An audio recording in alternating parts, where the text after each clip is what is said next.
সেজদা দিবা আল্লাহরে, না না আল্লাহরেও দিবা, আল্লাহরে দিতে দিতে মাঝে মাঝে তুমি তোমার বাবারেও এক দুইটা সেজদা দিবা, মাজারেও সেজদা দিবা, শেষ। শয়তান তো আপনার গোমরাহ করাই শেষ। আবার মনে করেন যে ঠিক আছে নামাজ পড়ো, রোজা রাখো, হজ করো, জাকাত দাও আল্লাহর বিধান অনুযায়ী, কিন্তু তোমার ব্যক্তি জীবন, পারিবারিক জীবন, সামাজিক জীবন, রাষ্ট্রীয় জীবনে কোরআন মানার দরকার নাই।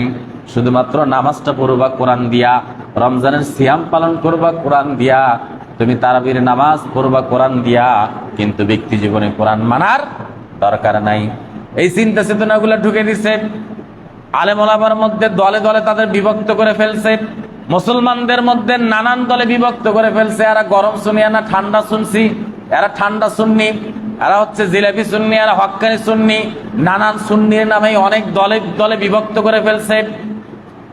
শুধু তাই নয়, যদি 5টা আলেমকে যদি আপনি এখানে নিয়ে বসান, একটা যদি ইখতিলাফি মাসালা দেন, 5 জন 5 ধরনের কথাবার্তা বলবে, একমতে আসা সহজ হবে না। হ্যাঁ, এইভাবে মুসলমানদের মধ্যে বিভেদ করে রেখেছে শয়তান, মুসলমানদের মাঝে এভাবে বিভেদ করে রেখেছে।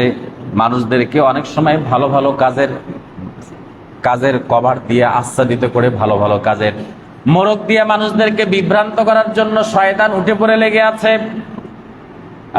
একটু দৃষ্টি আকর্ষণ করছে আপনারা যেভাবে বসছেন না, এটা আসলে মনে হচ্ছে জলসায় বসছেন, এটা মসজিদের